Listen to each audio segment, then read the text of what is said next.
जय हिंद साथियों। भाई जैसा कि मैं बता दूं, आरपीएफ कांस्टेबल के जो एग्ज़ाम है वो 2 मार्च से चालू होने वाले हैं। और भाई जैसे कि मैंने एसएससी जीडी की एक सीरीज चलाई थी इंपॉर्टेंट क्वेश्चनों की, वैसे ही मैंने एक सीरीज चलाई है आरपीएफ कांस्टेबल एग्ज़ाम की, जिनके अंदर अभी तो मैं आपको जो आरपीएफ एसआई के जो क्वेश्चन आए थे मैं उन क्वेश्चनों को कराने की कोशिश कर रहा हूँ। लेकिन 2 मार्च से, ठीक है, मैं आपको बिल्कुल वही टाइप के सवाल कराऊंगा जो आरपीएफ कांस्टेबल में पूछे जा रहे हैं। तो जो भी भाई मेरे मैथ में कमज़ोर हैं, कृपया करके वो इस चैनल को सब्सक्राइब कर लो अगर वीडियो आपके पास आ गई है।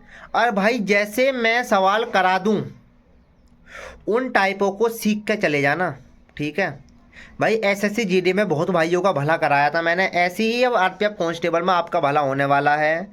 साथियों वीडियो को बस पूरी देखना, 10 से 12 मिनट की वीडियो रखेगी रहेगी बस, जिसके अंदर मैं आपको 6 से 7 टाइप के सवाल कराने की पूरी पूरी कोशिश करूंगा, वो भी बेसिक्स हैं। ठीक है साथियों, डरने की जरूरत ना, आपका रिवीजन भी अच्छा हो जाएगा, ठीक है। लेकिन लास्ट टाइम पर जो पढ़ोगे अगर वही पेपर में फंस गया ना भाई, पूछो मत, बल्ले बल्ले तोबा ही तोबा हो गए फिर। और भाई आरपीएफ कांस्टेबल की रनिंग बहुत कैडी है, तो रनिंग भी साथ साथ करते रहना, ठीक है भाइयों। बस इतना ही बताना था, वीडियो को पूरी देखना लास्ट तक। जय हिंद। तो जैसा कि साथियों पता है, मैंने पहले भी 5 सवाल करा चुके हैं आरपीएफ कांस्टेबल के लिए, ये वीडियो नंबर दूसरी है। और ऐसी ही जब तक आपके आरपीएफ कांस्टेबल का एग्जाम चलेगा, very very most important question कराने की पूरी पूरी कोशिश करूंगा जिनकी भी मैथ कमज़ोर है। तो साथियों चलते हैं, ये आरपीएफ एसआई के पेपर है प्रीवियस ईयर, मैं इनको कराने की कोशिश कर रहा हूँ आपको। अगले सवाल पर चलते हैं, भाग 2। ये सवाल दिया देखो, पिछली बार 2018 में आया था ये आरपीएफ एसआई के पेपर में। तो साथियों इन सवालों को करने के लिए हम क्या करते हैं, सबसे पहले क्या करते हैं मैं बता दूं आपको, इन्हें रूट से बाहर निकालते हैं। एक बात बताओ, जब हम इस पॉइंट को हटाएंगे तो नीचे क्या अंक है 2, तो नीचे 100 आ गई, प्लस के अंडर रूट 77/44, इस पॉइंट को हटाएंगे नीचे 100 आ गई, और भाग के 2। कोई दिक्कत साथियों।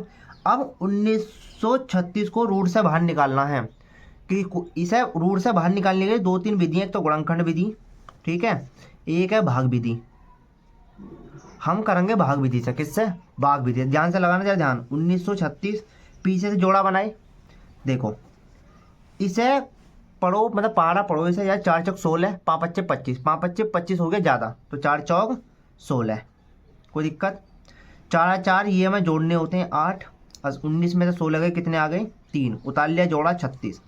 अगर मैं यहाँ 4 लिखूँ तो मुझे इसमें 4 की मल्टीप्लाई करनी पड़ेगी, 4 चौक 16 से हासिल हुए 32, 32 और 1 33, पूरा पूरा चला गया 4 बार में, तो कितना आ गया 336, पूरा पूरा कट गया ना, तो कितना आ गया रूट से बाहर 44, तो ये तो आ गया 44, और 100 को जब बाहर निकालेंगे आएगा 10, कोई दिक्कत। प्लस के ऐसी 744 को 7 जोड़ा बनाया, क्या बार जाएगा यो, 7 49, 8 बट्टू 64, 9 नाम 81, 8 बट्टू 64 बार, 8 8 कितने हो गए 16, 7 में तो 4 गए 3, 7 में से 6 गए 1, उतार कितना लिया 4। ध्यान लगाना यहाँ कितना आएगा 16। अगर मैं यहाँ पे 8 की मल्टीप्लाई करूँ तो कितना आएगा, 8 बट्टू 64 की 4 हासिल को 6, 8 6 48, 48 और 6 54, हासिल को 5, 8 5 आ गए, वो पूरी पूरी चला गई, तो कितना आ गया 8, 1344, कोई दिक्कत। इसका मैं ऐसा मतलब इसका जो रूट से बाहर कितना आ गया निकल का, वर्गमूल 88, नीचे कितना आ गया 10 भाग के 2, कोई दिक्कत। 44/10 प्लस 88/10, भाग की जगह गुणा बदल दो। अगर हम भाग की जगह गुणा लिखेंगे ना, अगर ये ऊपर है तो ये कहाँ चला जाएगा नीचे, कोई दिक्कत, यूँ चलागा 44 बार, यानी 44/10 प्लस 44/10। अगर हर समान है तो ये ऊपर वाले क्या होंगे, जुड़ जाएंगे। ये कितना हो गया 88/10 बराबर 8.8, इसका क्या आ गया आंसर, ठीक है। ये ट्रिकों से भी हो जाएगा, हर तरीके से हो जाएगा, लेकिन सबसे पहले मैंने बेसिक बता दिया आपको, अब आप इसे चुटकों में भी कर सकते हैं अपने आप से, ठीक है साथियों। अगला सवाल चले, अगला सवाल ध्यान से देखना जरा। 4,600 रुपये 8% वार्षिक साधारण ब्याज की दर से निवेश किए। भैया मूलधन कितना है, मूलधन है 4,600 रुपये, दर कितनी है, दर है भैया 8%, निवेश क्या 5 वर्षों के लिए, कितने समय कितना है 5 वर्ष। वह कह रहा है वह राशि निकाल ली जाती है 5 वर्ष बाद राशि निकालिए। पहले यह सवाल को यहाँ तक करो, 5 साल बाद राशि होगी कितनी, क्या ज्ञात करना है, मिश्र धन। क्या ज्ञात करना है, मिश्र धन। और भैया एक बात बताओ, मिश्र धन बराबर होता है साधारण ब्याज, साधारण ब्याज प्लस मूलधन। कोई दिक्कत साथियों, कोई दिक्कत? मिश्र धन बराबर होता है साधारण ब्याज प्लस मूलधन। भैया मूलधन हमारे पास है लेकिन साधारण ब्याज हमारे पास है नहीं, तो साधारण ब्याज का जो फॉर्मूला हो गए हैं वो हो गए हैं मूलधन गुणा दर गुणा समय बटे 100। तो भैया साधारण ब्याज बराबर मूलधन कितना 4600, दर कितनी है 8%, समय कितना है 5, नीचे आ गई, इससे ये कट गई, इससे ये कट गई, कितना 40 और 8 पंजे 40, मल्टीप्लाई करी 6 चौक 24 की 4 हाथ 2 16 16 और 2 18, 18 तो 40 ही आएगा ना, मल्टीप्लाई करके मल्टीप्लाई कर लो, 1840 मल्टीप्लाई करके आ गया। यू जो आया यू आया साधारण ब्याज।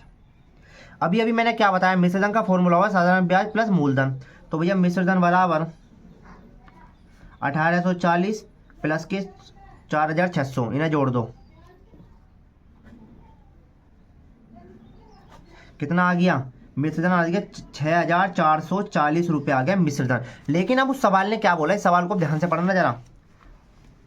5 वर्ष बाद राशि निकाल ली गई, भैया 5 साल बाद इतने रुपए निकाले उसने, तो आधी राशि को शेयर बाजार में निवेश करता है और शेष बची राशि कितनी होगी। ये कह रहा जो 6040 रुपये इसने निकाले, इसके आधे रुपये उसने किसमें जमा कर दिए, आधे रुपये जमा कर दिए उसने शेयर बाजार में। ठीक है, तो भैया 6440 का आधा कर दिया 3220, इतने रुपया उसने निवेश कर दिया शेयर बाजार में, तो बचे कितने भैया 6440 में से 3220 रुपये घटाऊंगा तो 3220 रुपये ही बचेंगे मेरे पास। ठीक है साथियों, सवाल समझ में आ गया, 3220 इसका आंसर हो गया। समझ में आ गया सवाल, दोबारा समझाऊं, ध्यान से देख लो। मूलधन कितना 4600, दर कितनी 8%, समय कितना 5 वर्ष। मिश्रधन का फॉर्मूला होता है साधारण ब्याज प्लस मूलधन। साधारण ब्याज का फॉर्मूला मूलधन गुणा दर गुणा समय बटे 100। साधारण ब्याज मूलधन 4600, दर कितनी है 8, समय कितना है 5 बटे 100, सब चीज़ काट दी मल्टीप्लाई कर दी, साधारण ब्याज आएगा 1840। मिश्रधन का फॉर्मूला 1840 प्लस 4600, जोड़ दिए 6040 रुपये। यूँ कह रहा है इसने ये निकाल लिए 5 साल बाद, 5 साल बाद निकाल लिए, इतने रुपये बचे मेरे पास। यूँ कह रहा है इसका आधा शेयर बाजार में निवेश करना, तो भैया इसका आधा मैंने शेयर बाजार में निवेश कर दिया, बचे कितने 6440 में तो 3220 घटा दिए, 3220 रुपये बचे। ठीक है, 2 सवाल अच्छे समझ में आ गए। तो अब सवाल चलते हैं अगले पे। अगला सवाल क्या कहता है, देखो अगला सवाल है ग्राफ का। किसका, ग्राफ का, ग्राफ का सवाल है, लेकिन इसमें तो आंसर ही ना दे रहा है। ओहो नहीं दे रहा कहीं, देखो सवाल को ध्यान से देखना जरा ग्राफ के को। ये कह रहा है एक पब्लिशिंग कंपनी की जांच की 5 शाखा C1, C2, C3, C4 और C5 की 2 क्रमागत 2010 और 2011 में पुस्तक की बिक्री की गई। भैया 2010 में और 2011 में ना इनकी पुस्तकों की बिक्री की गई। वर्ष 2010 में सभी शाखाओं की औसत ज्ञात कीजिए। भैया 2010 का है, देखो भाई 2010 है, ये हल्का वाला 2010 ये रहा, 2010 ये रहा, 2010 ये रहा, 2010 ये रहा, 2010 ये रहा। ये कह रहा है इनका औसत ज्ञात करो, यानी कि 58 प्लस 72 प्लस 66 प्लस 76 प्लस 48, इनका औसत ज्ञात करना मुझे। भैया औसत का फॉर्मूला होता है, औसत बराबर होता है सभी का योग बटे पदों की संख्या।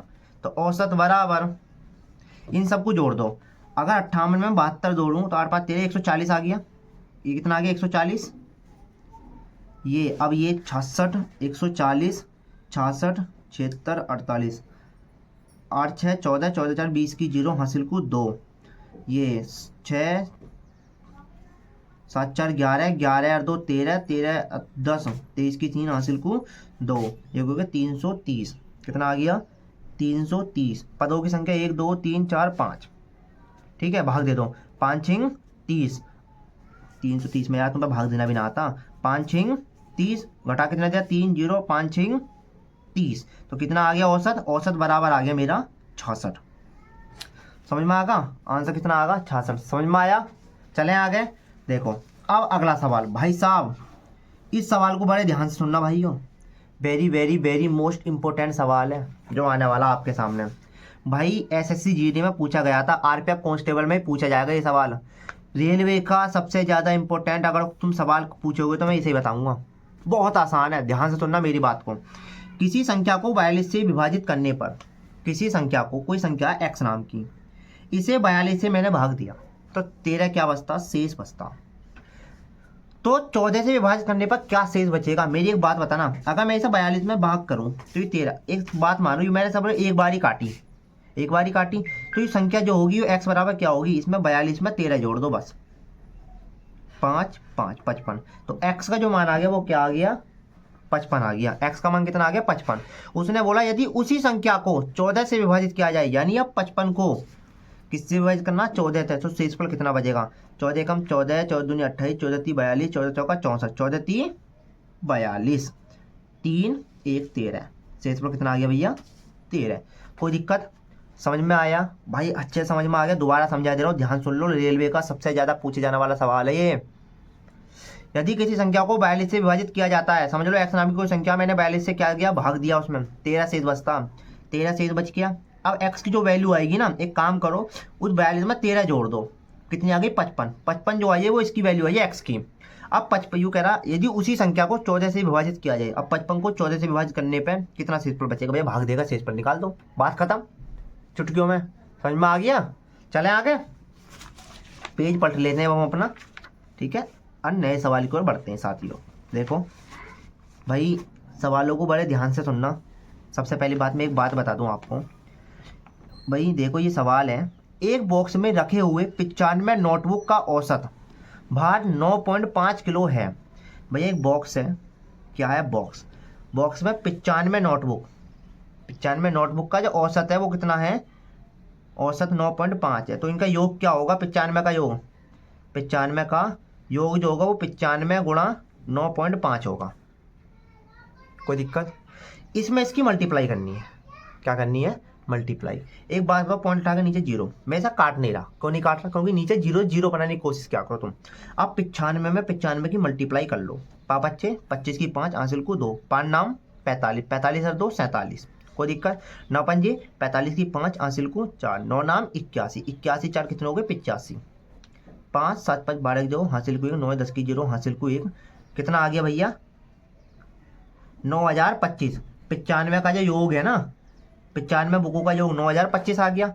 अब उसने बोला यदि बॉक्स में एक नोटबुक और रखने पर, पहले 95 ही, अब एक और रख दी, कितनी हो गई, 96, अब हो गई 96 नोटबुक का योग, 96 नोटबुक का योग बराबर 96, कितना हो जाता है औसत बार, अरे ये पॉइंट भी तो नीचे 10, 10 का पॉइंट आ गया यहाँ पे, कोई दिक्कत, ये 10 है ना, 10 में जब भाग देंगे इसका तो कितना आ जाएगा, यहाँ आ जाएगा पॉइंट।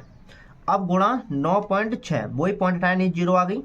96 में 96 की मल्टीप्लाई करेंगे तो कितना आएगा, 6 चिंग 36 की 6, हासिल को 3, 9 चिक्का 54, 54 और 3 कितने होते हैं, 57। कोई दिक्कत, 9 चिक्का 54 की 4, हासिल को 5, 9 नाम 81, 81 5 कितने हो गए, 86, 7 11 के 1, हासिल को 12 2, हासिल को 1, 9, भाग देंगे 10 का, कितना आ जाएगा, 96 का योग। भैया बस मल्टीप्लाई करने में टाइम लग रहा है, ये मत सोचना मुझे टाइम लग रहा, ठीक है, मैं मल्टीप्लाई भी कर रहा हूँ आपके लिए, बिल्कुल बेसिक से सिखा रहा हूँ, तो मैं जल्दी से जल्दी मल्टीप्लाई करनी है चुटकियों में वहाँ पे, ठीक है ना। अब यूँ कह रहा है नए नोटबुक का, एक बात बताओ, अगर मैं 96 मतलब 96 नोटबुक के योग में से 95 नोटबुक का योग घटा दूं तो भैया नई नोटबुक का भार पता पड़ जाएगा ना, पड़ जाएगा, बिल्कुल पड़ जाएगा भैया। 96 कितना है, 921.6 माइनस 95 कितना है, 902.5, घटा दो भैया, 6 में तो 5 गए, 1 में से 2 न जाएंगे, ये हो गए 11, 11 में से 2 गए 9, आ गई 1, 19.1 नई नोटबुक का बार, कितना आ गया भैया, 19.1, ठीक है। कोई दिक्कत समझ में आई, 19.1 किलो आ गया नई नोटबुक का भार। साथियों समझ में आया ना आया भाई, आज के लिए इतना ही सवाल, इसके अगले सवाल, आगे के सवाल मैं बताऊंगा अगली वीडियो में, ठीक है साथियों, जय हिंद।